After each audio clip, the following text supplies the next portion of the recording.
Okay. Yeah. Terrific night of basketball. This Lipscomb team is really good. They're really disciplined. They somehow managed to push the ball really hard in transition, and then grind it out in half court, and that's a hard thing to put together. And they're incredibly well coached. Lenny's been doing a great job for a long time. He's a terrific coach, and you can see it. I don't know if we'll play teams that are this committed and disciplined to the way they play very much, and so it posed a real challenge. I thought our guys were great. I thought they really competed, and for most part, I thought we had pretty good results.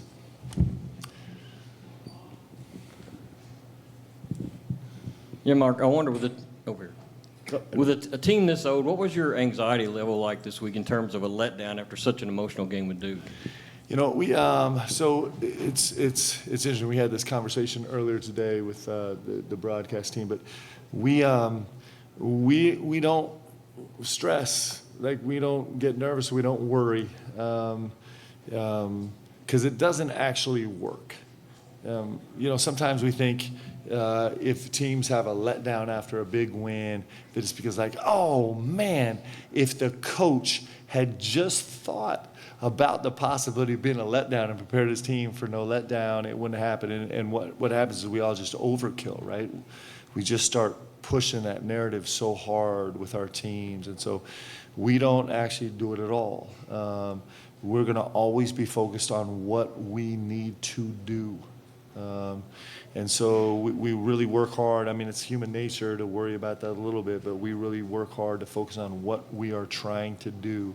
Our guys are really hungry to get better. We're hungry to become a great team. We don't have a lot of time to do it. And so, the last game was over, and it was kind of on to how can we get better? How can we get better? That's the only thing we talk about.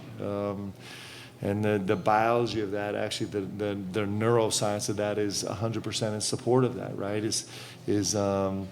We're not going to focus on what we don't want to have happen. We're going to focus on what we do want to have happen, and our guys have received that really well. So we didn't spend much time on it at all, and we won't. That's not the way we do it. That doesn't mean we won't ever have bad results. It just means that we're going to always focus on what we're trying to do, and we're going to try and be laser focused on that. We're not going to spend a lot of time thinking about what we do not want to have happen.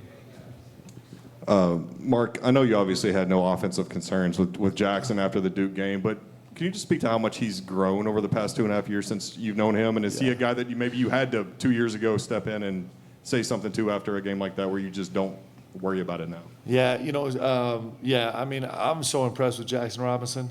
What's really interesting is he had a terrific game against Duke. That's the weird part is he actually played really well. He came up with massive defensive stops down the stretch that were game-determining stops that we really needed.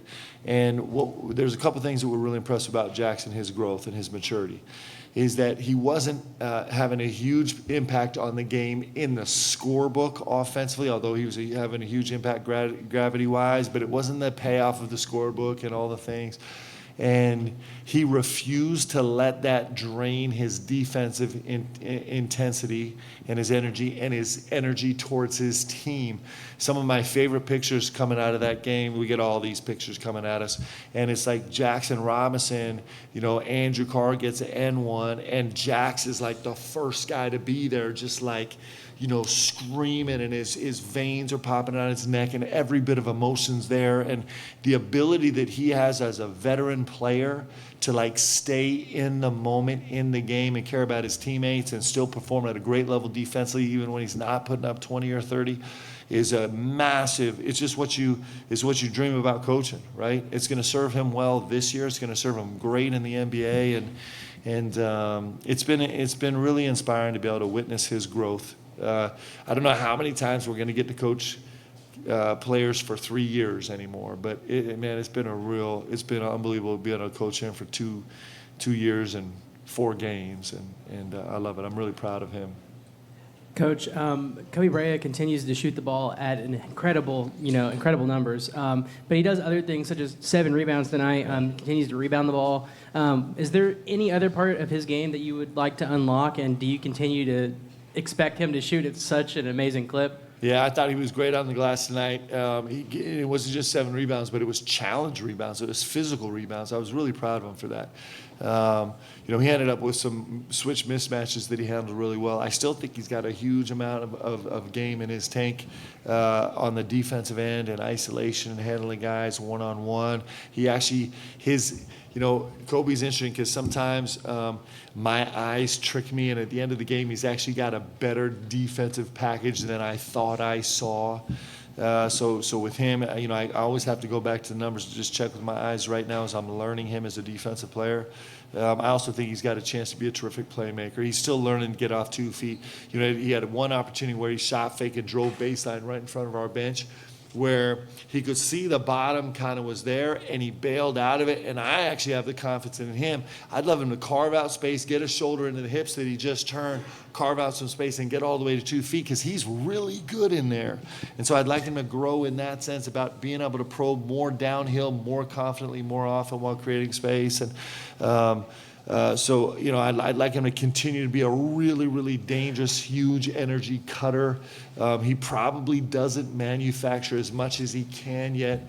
He's such a lethal shooter, and teams are going to overplay more, and he can really kill teams as a cutter, and that's a place in this game where he can grow. So there's a lot of growth for him, but, man, he's putting together a pretty fun product, right? It's pretty fun.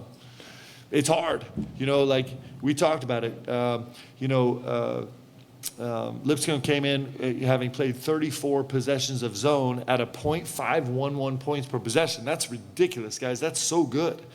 And so they kind of saved it and went to it in the second half. And then it's like you got Kobe Bryant running around shooting threes. And it's like, we can't do that.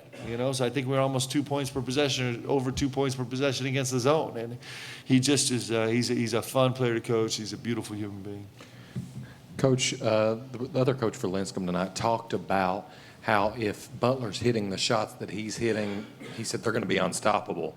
He said we tried to play off a little bit and we realized we couldn't do that, and then you overplay and it leaves other guys open. Yeah. He said when those guards are playing like that, including Butler, so what does it do when Lamont is hitting shots like he was tonight? Well, it's we don't spend a time relying on guys making shots. We rely on them taking them. Like, I'll be honest, we were good in a lot of areas on the stat sheet, but we only got up 25 threes. This is not us. That's not who we're supposed to be. And but Lamont is going to be that way all year. Like, he's unbelievably solid. If you notice, like, he shot the ball great all camp for us. He shot it all summer great. He's a terrific shooter, especially when, what he's doing now so well is when guys go under ball screens, he's not rushed. He's coming off hard, and then he's stopping, and he's really finding his balance. And he knows right now in our scheme, he knows that if he stops and gets on balance to shoot it and they close out late, he can play a rifle game. And he's devastating in the rifle game, especially when someone's closed, because now they're not, they're out of the position that they've tried to be in the scout, right? So it actually distorts everything you've tried to prep in a scout coming to him, that he can do that, play behind, get his balance, and if you close, he goes rifle game and he ends up getting downhill. So he's very confident with that package. He's always got it at his disposal. He's getting better and better at it. I was actually really pleased with him actually getting downhill in transition and winning the gap. That was a huge thing. This is a good steals team, and I thought he made 2 incredible plays downhill that I thought were really special where he protected the ball. Hey, Mark, back here. When you hear that you're the first Kentucky team to make 10 or more threes in each of your 4 games in the regular season in the whole history of the school, how does that make you feel, 1? And then 2, where do you see improvements needed in three-point shooting so far this season? Well, when you say that, the first thing, I'm disappointed. How did we not make 10 threes a game in '96? Like, what are we doing, guys? I'm going to call the boys and be like, boys, what were we doing? So that's my first reaction. Second reaction is that's great. We're going to have some games where we don't make 10 threes. I'm worried about the attempts, right? We got to keep pushing the attempts.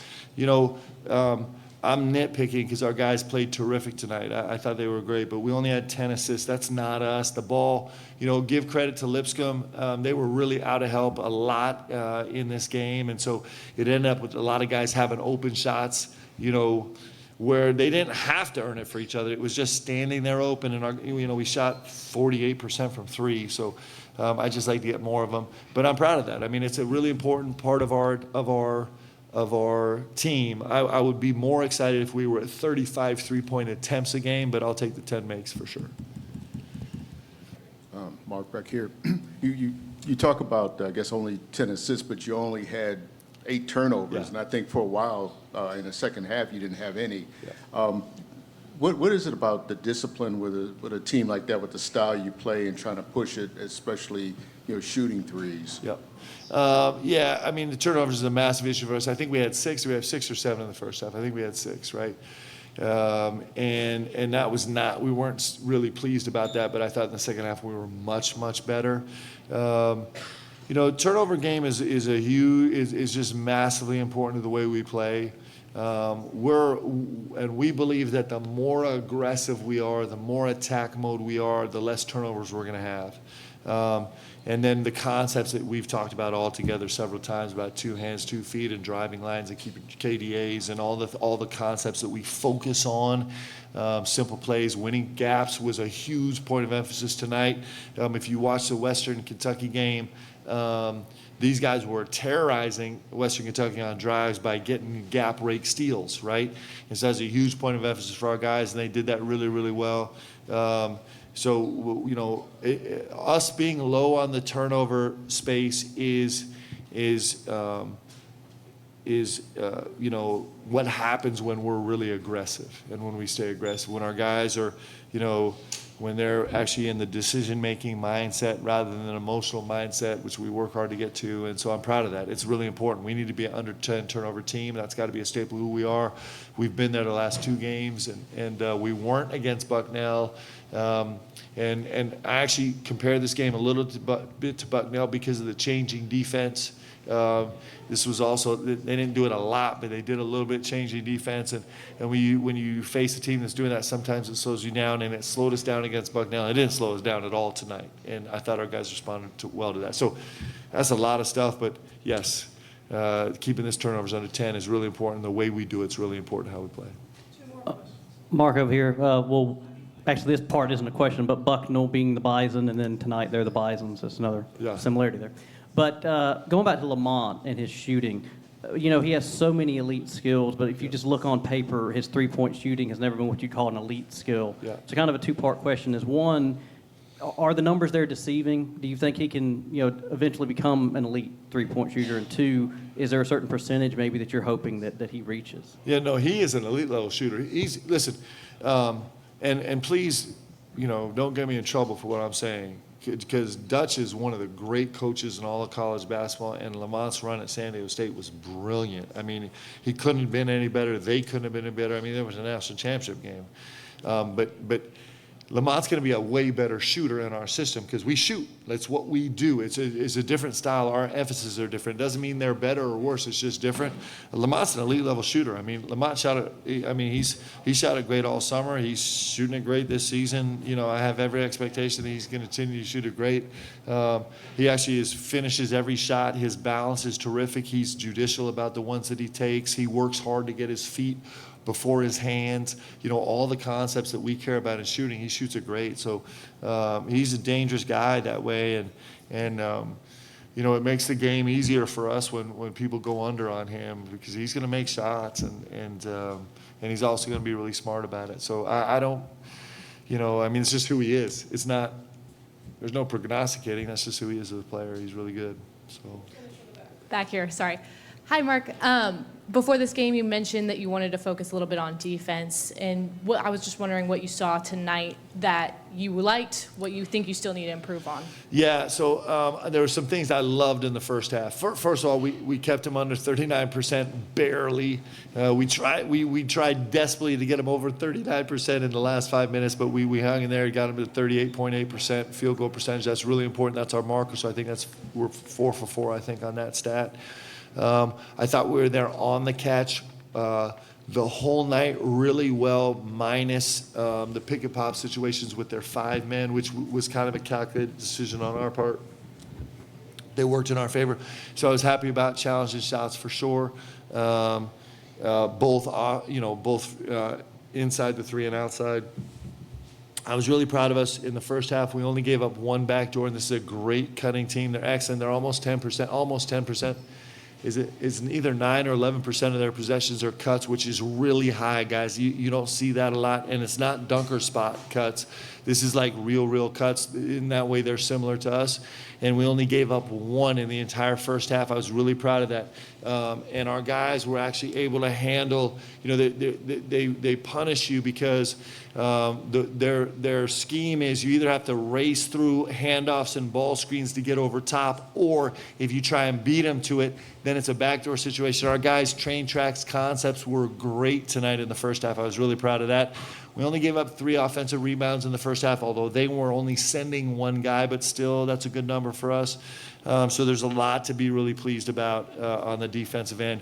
I'd like us to we had some stretches in the second half where, we weren't as laser focused as we want to be. I'd like us to really develop a standard where it doesn't matter what time or score is, that we are locked in on that. Doesn't matter who's on the floor, we're locked in defensively the whole time. But for the most part, I'm really proud of the guys' defensive effort tonight. Thanks, guys. Have a great night.